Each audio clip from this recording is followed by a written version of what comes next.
ونستعينه ونستغفره ونؤمن به ونتوكل عليه ونعوذ بالله من شرور أنفسنا ومن سيئات أعمالنا من يهده الله فلا مضل له ومن يضلله فلا هادي له وأشهد أن لا إله إلا الله وحده لا شريك له وأشهد أن محمدًا عبده ورسوله أما بعد فإن خير الحديث كتاب الله وخير الهدي هدي محمد صلى الله عليه وسلم وشر الأمور محدثاتها وكل محدثة بدعة وكل بدعة ضلالة وكل ضلالة في النار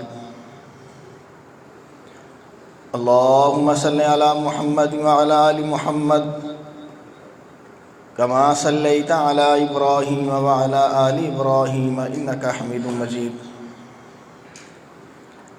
اللهم بارك على محمد وعلى آل محمد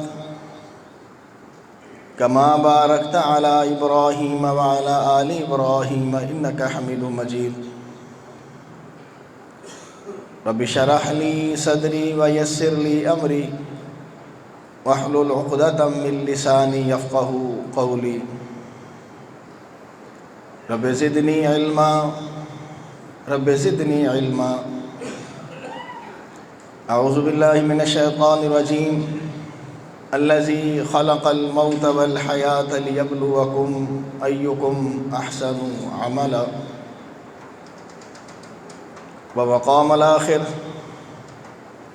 وإذ قال إبراهيم رب أرني كيف تحيي الموتى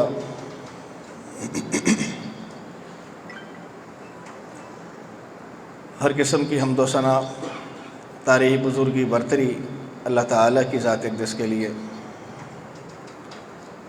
درود و سلام سید الاولین والآخرین امام الانبیاء و امام المرسلین حضرت محمد رسول اللہ صلی اللہ علیہ وآلہ وسلم کی ذات اقدس پر۔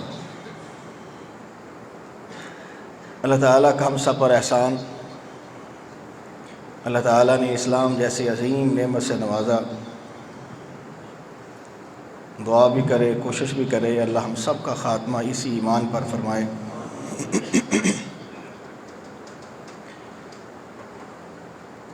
ابراہیم علیہ السلام کا ہمارا قصہ چل رہا تھا۔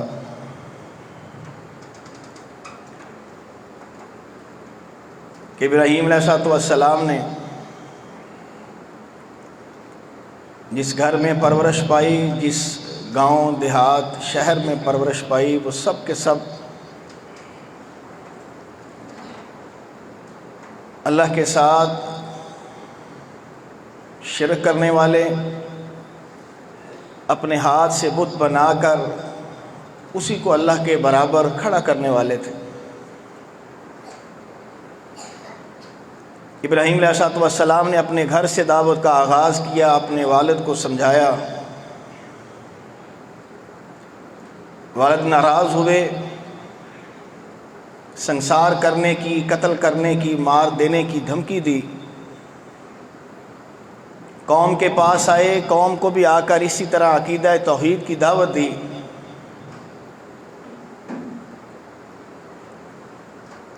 قوم نے بھی اس دعوت کو رد کیا، ٹھکرا دیا۔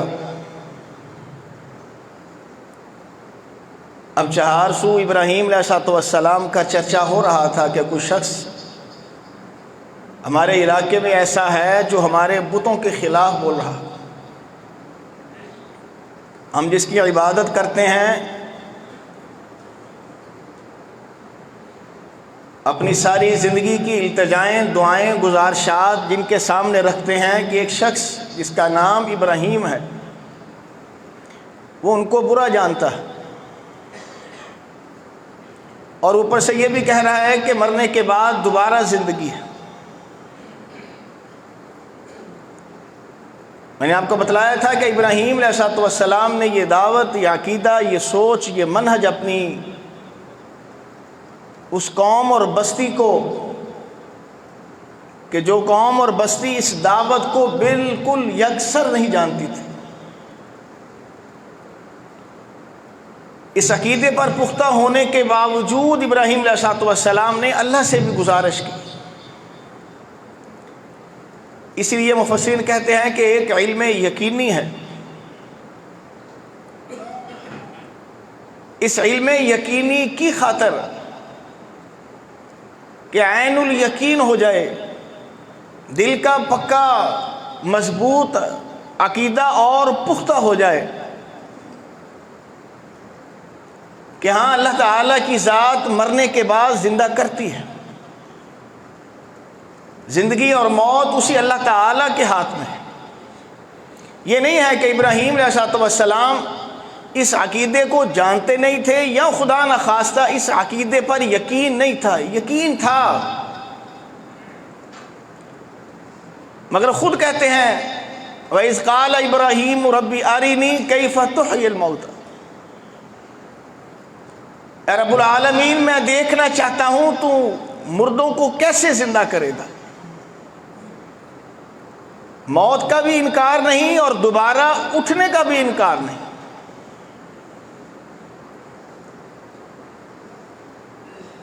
وہ اس لیے بھی کہ اللہ تعالیٰ نے ابراہیم علیہ السلام کے اس جھگڑے کی بھی قرآن حکیم میں تصدیق کی ہے۔ اس جھگڑے میں، اس لڑائی میں بھی یہی گفتگو ہے۔ بعض کہتے ہیں کہ ابراہیم علیہ السلام کو جو جلانے کا قصہ ہے، اس قصے کے بعد کا یہ قصہ ہے۔ بعض کہتے ہیں نہیں، اس سے پہلے کا قصہ ہے، جو عمومی طور پر معروف ہے کہ نمرود کے ساتھ آپ کی گفتگو ہوئی تھی۔ میں نے آپ کو بتلایا تھا کہ بعض مفسرین کہتے ہیں کہ اس دور میں بھی انتہائی شدید قحط سالی ہوئی۔ قحط سالی کی وجہ سے نمرود چکے اپنے علاقے کا بادشاہ اور حاکم تھا۔ نبی علیہ السلام نے فرمایا 4 لوگ ایسے گزرے ہیں جن کو اللہ تعالیٰ نے مشرق و مغرب کا مالک بنایا تھا۔ 2 اس میں سے مسلمان تھے، اللہ پر ایمان یقین رکھنے والے تھے، سلیمان علیہ السلام اور ذوالقرنین۔ ان کو اللہ تعالیٰ نے مشرق و مغرب کا اختیار دیا ہوا تھا۔ مشرق و مغرب میں ان کی حکومت چلتی تھی، یعنی 4 سو جہاں جہاں کوئی انسان آباد تھا، ذوالقرنین اپنے دور میں وہاں حاکم تھا، اور سلیمان علیہ السلام اپنے دور کے حاکم تھے کہ ہر جگہ انہی کی حکومت تھی، زمین کے کسی بھی علاقے کی اگر آباد کر۔ یہ 2 مسلمان تھے، ایک نمرود اور ایک بخت نصر۔ یہ 2 ایسے تھے، اللہ نے ان کو بھی قوت سے، طاقت سے، اختیار سے، بادشاہ سے، کہ 4 سو مشرق و مغرب کا اللہ تعالیٰ نے ان کو بھی حاکم بنایا تھا۔ بعض تو یہ کہتے ہیں کہ نمرود کو اللہ تعالیٰ نے 1500 سال حکومت کی اجازت دی، اختیار دیا۔ 1500 سال اس کی یعنی لمبی عمر تھی، اتنی لمبی عمر اس نے حکومت کی، اور شاید اسی وجہ سے اس کے اندر تکبر آیا۔ تکبر آنے کی وجہ سے وہی فرعون والا جملہ انا ربکم الاعلی، میں ہی دنیا کا رب ہوں، میں ہی دنیا کا خالق، میں ہی دنیا کا رازق، ہر چیز میرے اختیار۔ یہ گھٹیا عقیدہ اور سوچ جب ان کی بنی، قدرتی طور پر ابراہیم علیہ السلام کے دور میں ہی قحط سالی والی صورتحال بنی۔ آپ بادشاہ کے پاس گئے جیسے سب لوگ جا رہے تھے،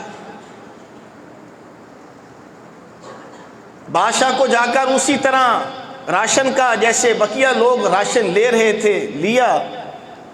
جب یہ خبر ہوئی کہ یہ عقیدے کے لحاظ سے لوگوں کو یہ کہتا ہے کہ میں انا ربکم الاعلی، سب سے بڑا رازق میں ہوں، سوچا اس کو دعوت دینی چاہیے۔ اللہ پر یقین اور ایمان رکھنے والا بندہ یہ نہیں دیکھتا مجھے اس سے کوئی ضرورت ہے، کوئی حاجت ہے تو میں اس آدمی کو اس کی گمراہی میں رہنے دوں، ایسا نہیں ہے۔ نہ وہ شخص اپنے آپ سے مخلص ہے، نہ وہ دوسرے سے مخلص ہے، اور تقوی کے انتہائی منافی ہے۔ ابراہیم علیہ السلام نے اس کو اسلام کی، عقیدہ توحید کی، اللہ کی وحدانیت کی دعوت دی، وہ اپنی بات پر اسی طرح اڑا رہا کہ نہیں، میں ہی رازق ہوں، میں ہی زندگی موت کا مالک ہوں۔ الم تر الی الذی حاج ابراہیم فی ربہ ان آتاہ اللہ الملک۔ اے نبی، آپ نے دیکھا نہیں اس واقعے کو، اس جھگڑے کو جو ابراہیم علیہ السلام کا جھگڑا اور ایک ایسے شخص کے ساتھ جھگڑا تھا جس کو اللہ تعالیٰ نے حکومت دی تھی، آتاہ اللہ الملک۔ اس میں کوئی شک والی بات بھی نہیں ہے۔ عزتیں، حکومتیں، ہر چیز دینے والی ہستی اللہ تعالیٰ کی ہستی، لینے والی، چھیننے والی، آزمائشوں میں ڈالنے والی ہستی اللہ ہی کی ہستی۔ اذ قال ابراہیم ربی الذی یحیی و یمیت، ابراہیم علیہ السلام نے جب اس کی متکبرانہ گفتگو سنی تو اس کو کہا ایسے نہ کرو، آج تو زندہ بیٹھا ہے، تجھے زندگی دینے والا کون ہے؟ اللہ تعالیٰ۔ تیری موت کا ایک وقت مقرر ہے، طے ہے، تو نے مرنا ہے،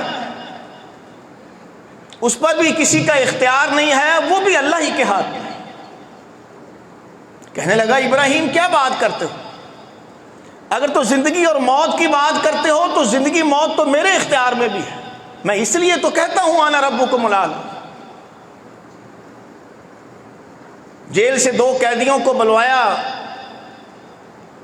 ایک کو قتل کر دیا، ایک کو زندہ چھوڑا، اور احمقانہ دلیل دے کر کہتا ہے ابراہیم دیکھو، جس کو دل چاہا میں نے قتل کر دیا اور جس کو دل چاہا میں نے آزاد کر دیا، چھوڑ دیا، زندگی دے دی۔ کیا یہ دلیل کافی نہیں ہے کہ زندگی اور موت میرے ہاتھ میں بھی ہے؟ اگر زندگی اور موت کسی کے ہاتھ میں ہونے سے وہ رب بنتا ہے تو میں اپنی بات پہ سچا ہوں، برحق۔ قال ابراہیم فإن اللہ یأتی بالشمس من المشرق فأت بها من المغرب۔ ابراہیم علیہ السلام نے دیکھا کہ یہ بوگس دلیل دے کر اپنے آپ کو بڑا دانا سمجھتا ہے۔ اس کو کہا اچھا سن، میرا رب سورج کو مشرق سے نکال رہا ہے، اگر تو دنیا کا رب اور مالک ہے تو مغرب سے نکال کے دکھا۔ اللہ بذات خود کہتے ہیں فبوہت الذی کفر، وہ اللہ کا انکار کرنے والا، وہ نمرود ہکا بکا رہ گیا۔ وہاں تو وہ دنیاوی مثال دے کر اپنی جان چھڑوا بیٹھا کہ ہاں ٹھیک ہے، اب یہاں کیسے وہ سورج کو کہے اچھا سورج تو مغرب سے نکل؟ اس کو سمجھ آ گئی کہ بات اس کی ٹھیک ہے۔ گویا یہ مجھے، آپ کو اور اس نمرود کو اللہ تعالیٰ ابراہیم علیہ السلام کے ذریعے یہ عقیدہ سمجھا رہے ہیں کہ زندگی اور موت وہ بھی اللہ کے ہاتھ میں ہے، مشرق و مغرب اللہ کے ہاتھ میں ہے، سورج، چاند، اللہ کی یہ ساری مخلوقات اللہ ہی کے کنٹرول میں۔ میں نے آپ کو بتلایا تھا یہ ہماری بدقسمتی ہے۔ اللہ کی لاکھوں کروڑوں کی تعداد میں مخلوقات ہیں، وہ سب کا خالق ہے، سب کا رازق ہے۔ شاید اس کی سب سے ناشکری مخلوق جو ہوگی وہ شاید انسان ہی ہوگی۔ اللہ کے مقابل کوئی کھڑی کرنے والی مخلوق جو اللہ کو بھی رازق سمجھے، اللہ سے بھی مشکلیں حل کروائے، کسی اور سے بھی کروائے، تو یہ نکمی مخلوق انسان کی۔ بقیہ ساری مخلوق تو خالی پیٹ صبح اپنے گھروں سے نکلتے ہیں، اگر ان کے بچے ہیں اپنا بچوں کا راشن لے کر وہ سب مخلوقات واپس آتی ہیں، اور اگر وہ اکیلی مخلوق ہے تو وہ بھرے ہوئے پیٹ سے دوبارہ گھر میں واپس آتے ہیں۔ ان کو تو اتنا یقین اور ایمان ہے اللہ کی ذات پر۔ آپ نے ہدہد کا قصہ سنا ہے؟ سلیمان علیہ السلام نے جب ہدہد کو نہ دیکھا تو پوچھا یہ ہدہد کہاں ہے؟ ہدہد نظر نہ آیا۔ کچھ دیر بعد جب نظر آیا تو پوچھا کہاں سے آئے ہو؟ اب وہ پرندہ ہے، اللہ کی مخلوق ہے، وہ سلیمان علیہ السلام سے شکوہ کر رہا ہے، حضور میں ایک ایسے علاقے سے گزر کر آیا ہوں جہاں لوگوں نے اپنا حاکم عورت کو بنایا ہوا ہے، وہ اپنی صدائیں ادائیں اس کے سامنے رکھتے ہیں، ایک پرندہ ہے، اللہ کی مخلوق ہے، اس سے برداشت نہ ہوا کہ یہ کیسے ہو سکتا ہے کہ ایک نبی کے ہوتے ہوئے ایک ایسی قوم جو ایک عورت کو اپنا حاکم بنا کے بیٹھی ہے۔ خیر ہمارا موضوع اس طرف نہ چلا جائے، اس کو انشاءاللہ پھر کبھی بیان کریں گے۔ ابراہیم علیہ السلام نے کہا اچھا ٹھیک ہے، پھر میرا رب سورج کو مشرق سے نکالتا ہے، فَأْتِ بِهَا مِنَ الْمَغْرِبِ، اس کو مغرب سے نکال کے دکھا۔ مفسرین کہتے ہیں کہ اس جواب کے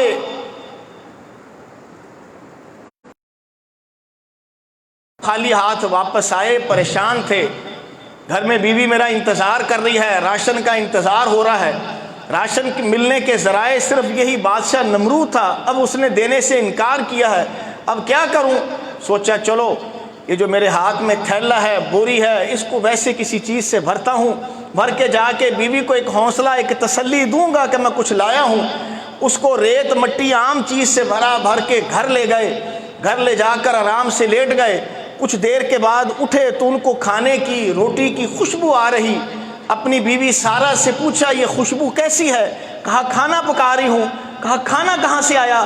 کہا وہ جو آپ بوری لے کے آئے تھے اس میں ہی سے تو راشن نکلا ہے، وہی تو پکا رہی۔ اللہ ابراہیم علیہ السلام فوری سمجھ گئے کہ اللہ تعالیٰ نے خاص میری مدد کی ہے، جیسے آپ کو میں نے کئی نبی علیہ السلام کے معجزات سنائے ہیں، ابراہیم علیہ السلام کے ساتھ بھی اللہ تعالیٰ نے پھر یہ خاص معجزہ کہ جب انہوں نے اللہ پر توکل کیا، اللہ پر بھروسہ کیا، تو اس تھیلے میں، اس بوری میں جس میں ابراہیم علیہ السلام اپنی طرف سے اور چیزیں بھر کے لائے تھے، اللہ تعالیٰ نے اس کو راشن میں تبدیل کر دی۔ جب اللہ پر توکل ہوتا ہے، اللہ خود کہتے ہیں وَمَن يَتَوَكَّلْ عَلَى اللَّهِ فَهُوَ حَسْبُهُ، یقین کیجئے میں اور آپ اللہ پر توکل کا حق نہیں ادا کرتے، اللہ تو اعلانیہ کہہ رہا ہے جو میرے اوپر توکل کرتا ہے فَهُوَ حَسْبُهُ، میں اللہ وعدہ کرتا ہوں میں توکل پر پورا اتروں۔ اگر میں اور آپ کسی مسئلے میں بات میں پریشان ہیں، پوری نہیں ہو رہی، تو سمجھ لیں ہمارے مانگنے میں، ہمارے توکل میں، ہمارے تقوی میں کوئی کمی ہے، ورنہ اللہ تعالیٰ تو بندے کو فوری کافی ہو جاتا ہے۔ نبی علیہ السلام نے فرمایا کہ نمرود کو جب اس کی فرعونیت نے، اس کے تکبر نے بڑھایا، اللہ تعالیٰ نے پھر ایک فرشتوں کی فوج اس کے پاس بھیجی، اس نے بھی اس کو اسلام کی دعوت دی، وہ نہ مانا، اس کے ساتھ پھر جنگ کی تیاری ہوئی۔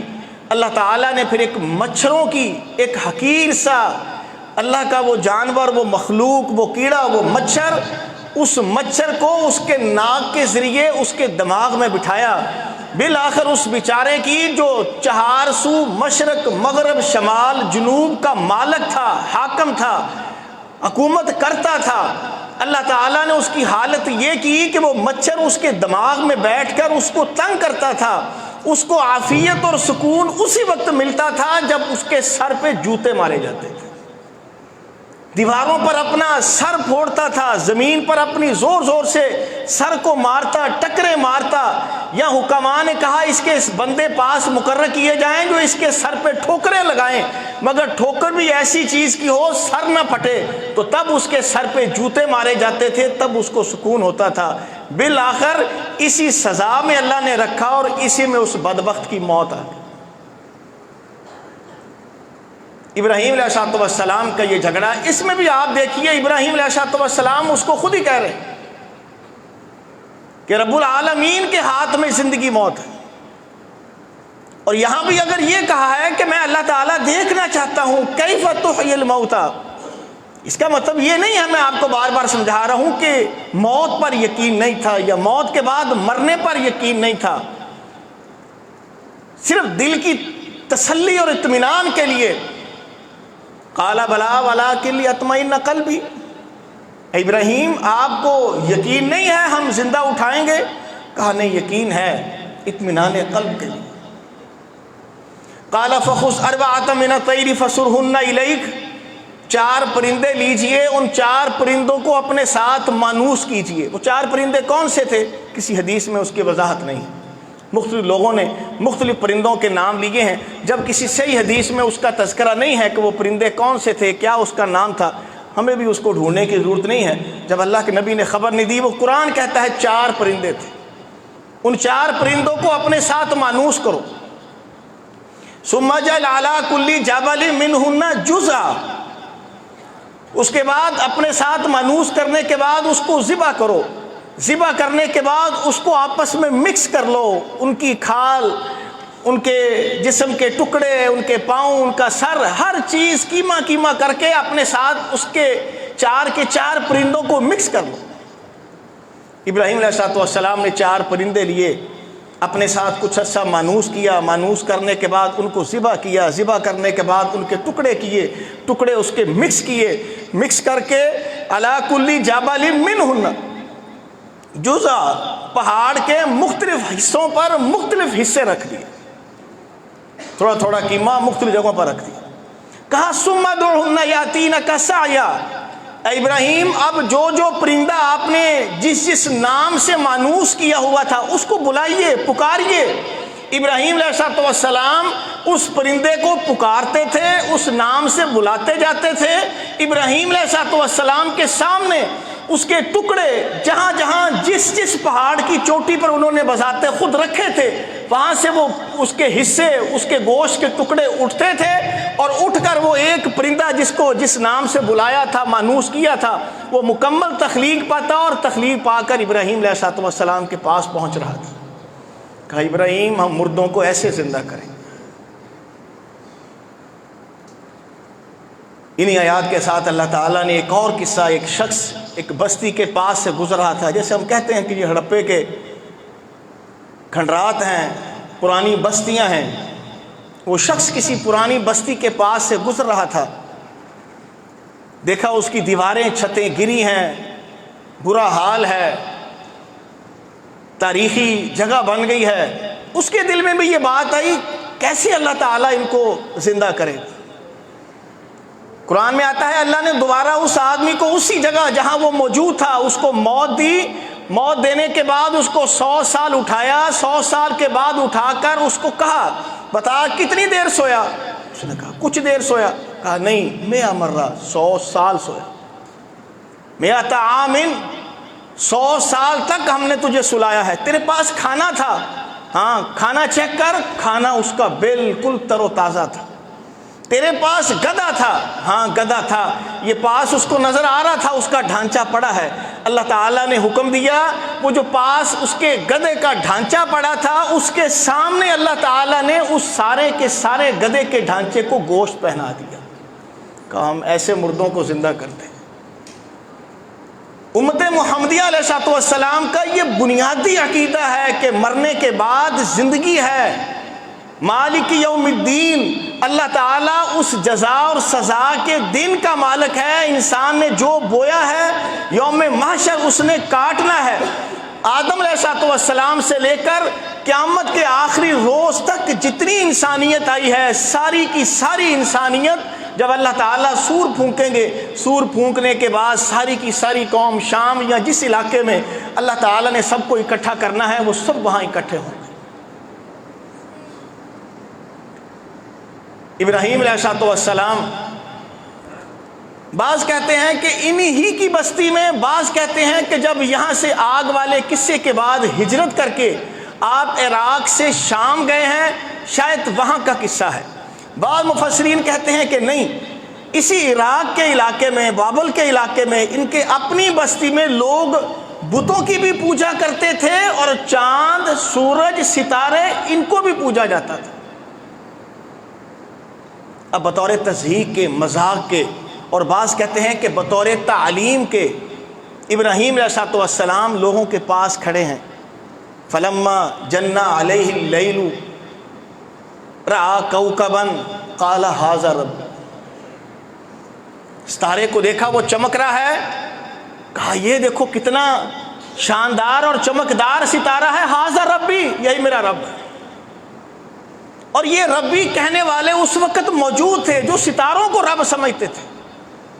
رات گئی دن آیا تو کہنے لگے انہی لوگوں کے پاس کھڑے ہو کر، اچھا وہ ستارہ رات والا کہاں گیا؟ فلما آفلت، یہ تو چھپ گیا، غائب ہو گیا۔ تو جو چھپ گیا غائب ہو گیا وہ کیسا رب ہے؟ اگر دن کے وقت مجھے رب کی ضرورت پڑ گئی تو رب تو آئے گا رات کو، جب رات ہوگی ستارہ چمکے گا، تو میں دن کو کیسے پکاروں گا؟ اس کا مطلب یہ میرا رب نہیں ہے۔ دن ہوا، سورج کو دیکھا، شمس کو دیکھنے کے بعد کہنے لگے ہاں ھذا رب، یہ میرا رب ہے، بہت بڑا بھی ہے، بڑی روشنی بھی دے رہا ہے، بڑے فوائد بھی دیتا ہے، بڑی چمک بھی ہے۔ رات آئی دن گیا، سورج غروب ہوا، انہی لوگوں کے سامنے کھڑے ہو کر کہہ رہے کہ یہ کیسا رب تھا کہ دن کے وقت ہے رات کو نہیں ہے، رب تو ایسا نہیں ہوتا۔ رات آئی، چاند کی 14ویں چمک رہی تھی، اس کی روشنی کو دیکھا، جو ان کو رب سمجھتے تھے اس کی پوجا کرتے تھے، ان کے پاس کھڑے ہو کر چاند کو کہا ہاں یہ چاند میرا رب ہے۔ صبح ہوئی، چاند کی روشنی ختم ہوئی، انہی لوگوں کے درمیان کہا یہ کیسا رب ہے جو رات کو رب ہے اور دن کو رب نہیں، رات کو نظر آتا ہے دن کو نظر نہیں آتا۔ میں تمام ایسی ان چیزوں سے بیزار ہوں، میں صرف اس ایک اللہ کو رب مانتا ہوں جو دن ہو رات ہو ہمہ وقت وہ میری دعا کو سنتا ہے۔ اور یہ جتنی چیزیں ہیں، سورج چاند ستارے، ان سب کا رب وہ ایک اللہ ہی ہے۔ بعض کہتے ہیں کہ انہی کی اپنی بستی میں کچھ لوگوں کے عقائد تھے بتوں والے، اور کچھ لوگوں کے عقائد تھے ان ستاروں والے۔ نبی علیہ الصلوۃ والسلام نے قیامت کی کچھ نشانیاں بتلائیں۔ قیامت کی ان نشانیوں میں سے یہ بھی ہے، امت مسلمہ دوبارہ اسی ڈگر پر چل پڑے گی۔ ہم تو چاہتے تھے، خواہش رکھتے تھے، دعا کرتے تھے کہ ہماری زندگی میں اللہ ہمیں ایسی نشانیاں نہ دکھائے۔ نبی علیہ الصلوۃ والسلام نے بطور تعلیم صحابہ کو بھی کہا تھا۔ نبی علیہ الصلوۃ والسلام بارش ہوئی، صبح فجر کی نماز پڑھائی، صحابہ کو اکٹھا کیا، کہا تمہیں پتہ ہے میرے رب نے رات کو جو بارش ہوئی اس سے متعلق مجھے کیا کہا؟ کہا جی حضور آپ کو خبر ہے یا اللہ کو خبر ہے؟ کہا مجھے میرے رب نے کہا کہ رات اے نبی جو ہم نے بارش کی ہے، اگر تمہارے صحابہ میں سے بھی کسی شخص کا یہ عقیدہ اور سوچ ہے کہ وہ بارش کسی ستارے کے دائیں بائیں حرکت ہونے کی وجہ سے وہ بارش ہوئی ہے تو وہ ایمان سے خارج ہو گیا، اور جس کا یہ عقیدہ ہے کہ بارش کے اوپر اختیار اللہ کا ہے، بارش اللہ نے کی ہے، وہ اپنے ایمان پر قائم ہے۔ یہ نبی علیہ الصلوۃ والسلام نے، اور اس سے پہلے ابراہیم علیہ الصلوۃ والسلام نے اپنی قوم کو سمجھایا کہ نہیں، اللہ خالق ہے، یہ چیزیں معبود نہیں ہیں۔ نبی علیہ الصلوۃ والسلام نے صحابہ کو یہ تعلیم دی کہ کوئی شخص یہ عقیدہ نہ رکھ بیٹھے کہ ستاروں کے ہلنے سے، ستاروں کے حرکت کرنے سے، کوئی سنبلہ، کوئی اس قسم کے جو ہم نے نام رکھے ہیں، ان سارے ناموں کی کوئی بیس اور بنیاد نہیں ہے۔ اب دیکھ لیجئے بن گئی ہے۔ لوگ ستاروں کی چالوں کے ساتھ سب کچھ کرتے ہیں، ستاروں کے ساتھ انہوں نے اپنے اپنے مہینے طے کیے ہیں، ان مہینوں کے ساتھ لفظ طے کیے ہیں، حروف تہجی طے کیے ہیں، ان تاریخوں جو انسان کی پیدائش کی تاریخ ہے اور مہینہ ہے اس کے ساتھ اس کے نام کو رکھا جاتا ہے، پھر اس کی تقدیر کے فیصلے ہوتے ہیں۔ یہ مہینے میں پیدا ہونے والا خوش قسمت ہے، یہ مہینے میں پیدا ہونے والا بد قسمت ہے، آپ کا آج کا دن کیسے گزرے گا، یہ ستارے والا ہے، اس کا یہ ہے، برج اسد والے کا یہ ہے، برج سنبلہ والے کا یہ ہے، برج ثور والے کا یہ ہے، آج اس کے لیے یہ مسائل آ سکتے ہیں، آج اس کے لیے یہ کیا ہے۔ جس بات سے محمد رسول اللہ علیہ الصلوۃ والسلام نے روکا تھا، شرک کی طرف ہمارا اشارہ کیا تھا، آج آپ کے رسالوں میں، اخبارات میں، آپ کے میڈیا پر لوگ بیٹھے ہیں اور بیٹھ کر لوگوں کو اس چیز کی تعلیم دے رہے ہیں کہ نہیں، ان چیزوں کا کچھ نہ کچھ سلسلہ ہے۔ او بھائی یہ مخلوق ہے، وہ سورج تو روزانہ بیچارہ اللہ کے حضور سجدہ کرتا ہے، سجدہ کر کے اللہ سے اجازت طلب کرتا ہے، اجازت طلب ہوتی ہے، نکلتی ہے، اللہ کا حکم ملتا ہے تب طلوع ہوتا ہے۔ اللہ کے نبی نے فرمایا یہ آیت من آیات اللہ، یہ سورج چاند ان کو گرہن لگتا ہے، یہ ساری اللہ کی نشانیاں ہیں۔ کسی کے زندہ ہونے سے، کسی کے فوت ہونے سے، کسی کی تقدیر کا ان نشانیوں کے ساتھ کوئی تعلق نہیں ہے۔ یہ تو اللہ کی مخلوق ہے، اور اللہ کی مخلوق اللہ کے حکم کے ساتھ چل رہی ہے کہ ہم نے ان کو اپنا معبود اور اپنی تقدیروں کا ہلنے والا، تقدیروں کے فیصلہ کرنے والا سمجھ لیا، اور یہ سمجھا کہ ہاں یہ جو ستارے ہیں یہ میری آپ کی تقدیر بدلتے ہیں۔ اس ستارے والے کی اس مہینے کا جو شخص جو پیدا ہوا ہے، اس کی شادی اس برج والے کے ساتھ اور اس برج والے کے اس کے ساتھ نہیں ہونی چاہیے۔ یہ گھٹیا مشرکانہ سوچ اللہ تعالیٰ نے نبی علیہ السلام کے ذریعے اور اس سے پہلے ابراہیم علیہ السلام کے ذریعے اس مشرکانہ اور گھٹیا سوچ کو ختم کروایا تھا۔ آج وہی آ گئی ہے۔ آج مسلمان بھی وہی سوچ رہا ہے جو آج سے 1400 سال پہلے نبی علیہ السلام نے منع کیا تھا، اور اس سے بھی ہزاروں سال پہلے ابراہیم علیہ السلام نے سورج، چاند، ستارے ان کو دیکھ کر اس سے برات کا اظہار کیا تھا کہ نہیں، میں ان کو معبود نہیں سمجھتا، یہ میرے خالق میرے نہیں ہیں، میری مدد کرنے والے نہیں ہیں، میری مدد کرنے والا صرف میرا ایک رب اللہ ہے جو اسی کا مالک ہے اور انہی کا خالق۔ ابراہیم علیہ السلام